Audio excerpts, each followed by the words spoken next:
क्या आप जानते हो कि आप एक एस्ट्रोनॉट को चांद पर भेज सकते हो, वो भी सिर्फ अपने फोन से। और ये जो बबल रैप्स आप देखते हो, इनको किसी और ही काम के लिए बनाया गया था। और इस दुनिया का सबसे पुराना फूड कौन सा है? और हाँ, क्या आप अपना खाना प्रिंट कर सकते हो, यानी प्रिंट करके खाना बना सकते हो? ये नई टेक्नोलॉजी है। तो आज की वीडियो में हम बात करेंगे कुछ ऐसे ही रैंडम फैक्ट्स के बारे में। तो विदाउट एनी फर्दर डिले चलिए शुरू करते हैं। फैक्ट नंबर 7, ये जो हाई हील्स जो लड़कियां पहनती है, इनको दरअसल लड़कों के लिए इन्वेंट किया गया था। दरअसल 10th सेंचुरी के आसपास कुछ इन्वेंटर्स ने ये पता लगाया कि अगर आप हाई हील्स पहनते हो तो आपको घुड़सवारी करने में आसानी होती है, क्योंकि हील्स पहनने से पैर ज्यादा अंदर तक इन स्ट्राइप्स में जाते थे। ये बात धीरे धीरे फैलने लगी और सारे घुड़सवार और योद्धा हाई हील्स पहनने लगे। और बाद में 17th सेंचुरी तक आते आते ये शूज फैशन बन गए, यानी हाई हील्स के शूज लड़के भी पहनने लगे और लड़कियां भी पहनने लगी। क्योंकि 10th सेंचुरी में अगर आपके पास एक घोड़ा है तो आप एक हाई क्लास इंसान हो। तो इसी सोच को आगे बढ़ाते बढ़ाते 17th सेंचुरी में हाई क्लास के लोग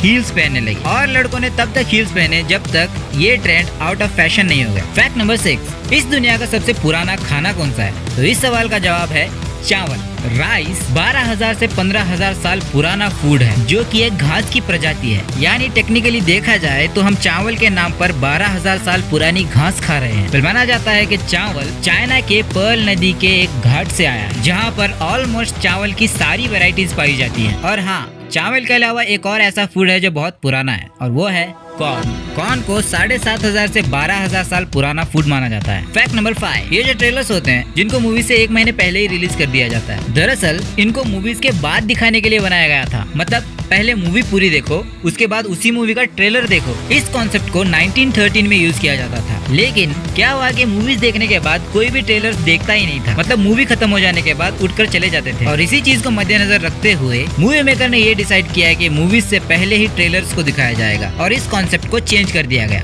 लेकिन ये जो नाम है ट्रेलर, ये ऐसे ही रह गया। मतलब ट्रेलर का मतलब क्या होता है? जिस चीज को पीछे कैरी किया जाता है। और मुझे बचपन से यही कंफ्यूजन था कि ये मूवी से पहले आता है तो इसको ट्रेलर क्यों कहा जाता है। तो कमेंट्स में बताओ कि आपको और क्या क्या डाउट्स हैं, जिस पर हम रिसर्च करेंगे और आपको मिलेगा जवाब। फैक्ट नंबर 4, ये जो बबल रैप्स होते हैं, जिनको नए डब्बे में नए सामान के ऊपर लपेट कर दिया जाता है और जिनको फोड़ने में हमें बहुत ही ज्यादा मजा आता है, इनको दरअसल प्रोडक्ट रैपिंग के लिए बनाया ही नहीं गया था। दरअसल 1957 में 2 इंजीनियर को एक यूनिक आइडिया आया कि क्यों ना हम एक ऐसा कर्टन बनाएं जिसके आर पार दिखे लेकिन कुछ दिखे भी ना, यानी दिखे मगर दिखे ना, समझ रहे हो? यानी ब्लरी सा विजन दिखाई दे। तो इन्होंने इन बबल रैप्स का इन्वेंशन किया और इनको बाथरूम्स के अंदर वॉलपेपर की तरह यूज करने का सोचा, लेकिन ये आइडिया फेल हो गया। लेकिन अब प्रोडक्ट तो बन चुका है और इसको बेचना भी है, तो इन्होंने इस चीज को ग्रीन हाउस इंसुलेशन के तौर पे बेचना शुरू किया। लेकिन ये आइडिया भी फेल हो गया। उसके बाद 1960 में IBM को एक डेलिकेट डाटा प्रोसेसर को शिप करना था, यानी एक जगह से दूसरी जगह ले जाना था। तो यहाँ से इन बबल रैप्स को बबल रैप्स की तरह यूज करना शुरू किया गया। और हाँ, बबल रैप्स के बारे में एक और साइंटिफिक फैक्ट ये है, अगर आप 1 मिनट तक बबल रैप को पॉप करते हो तो वो 30 मिनट के मसाज के बराबर रिलैक्सिंग होता है। फैक्ट नंबर 3, जब आप टीवी पर मैकडॉनल्ड्स या फिर पिज्जा हट के एड्स देखते हो तो आपको पिज्जा खाने का मन नहीं करता क्या? लेकिन आप इतने लेजी हो कि सोचते हो कि यार कौन उठकर जाएगा इतनी दूर से पिज्जा लाकर खाएगा, या फिर आप छोटे शहर से हो और आपके शहर में पिज्जा नहीं मिलता। वेल, इन सब प्रॉब्लम्स का सोल्यूशन आने वाला है। आपको टीवी में देखकर पिज्जा खाने का मन किया और वो बहुत ही ज्यादा डिलीशियस दिख रहा था, लेकिन जब आपने इसको ऑर्डर किया तो इसकी शक्ल कुछ अलग ही थी। तो क्यों ना जो टीवी में दिखाया गया है उसी पिज्जा को डाउनलोड करके प्रिंट करके खाया जाए। जी हाँ, मैं मजाक नहीं कर रहा। पिछले कुछ सालों से कुछ ऐसे इंटरप्राइजेस हैं जो 3D प्रिंटिंग के मदद से खाना प्रिंट करने की कोशिश कर रहे हैं, और वो ऐसी इंक बना रहे हैं जिसमें इंग्रेडिएंट्स और फ्लेवर्स हो, जिससे आप अपना पूरा खाना प्रिंट कर सकते हो, जिसमें पिज्जा, पास्ता, ब्राउनीज और चॉकलेट भी शामिल है। फैक्ट नंबर 2, जैसे इंडिया में रुपीस, अमेरिका में डॉलर और यूरोप में यूरोज यूज किए जाते हैं, वैसे ही एशियंट रोम में सॉल्ट यानी नमक को करेंसी की तरह यूज किया जाता था। दरअसल यूरोप में सॉल्ट बहुत ही कम मात्रा में मिलती थी और ये शाही खजाने का एक हिस्सा था। जब रोमन सोल्जर्स लंबी यात्रा पर निकलते थे तब उनको अपने साथ बहुत सारा खाना ले जाना पड़ता था, और इस खाने को फ्रेश रखने का काम करता था नमक। तो इसलिए नमक की वैल्यू रोम में बहुत ही ज्यादा थी और नमक को पैसे की तरह यूज किया जाता था।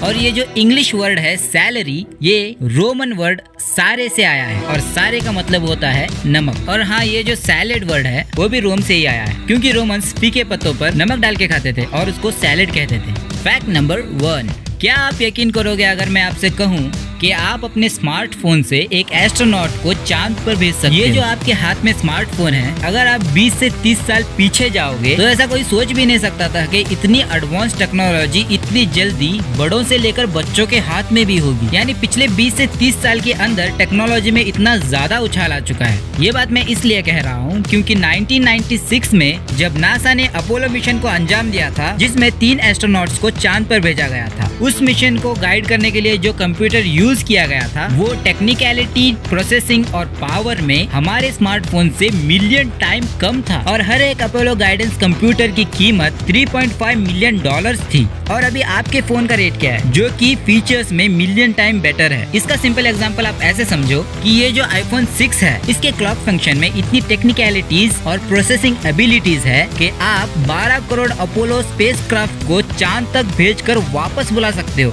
12 करोड़, वाव। तो कैसे लगी आज की वीडियो, कमेंट करके जरूर बताइए और लाइक शेयर सब्सक्राइब करना मत भूलिए और बेल आइकन को भी जरूर दबा दीजिए। तो हम मिलते हैं आपको अगली वीडियो में, तब तक के लिए बाय।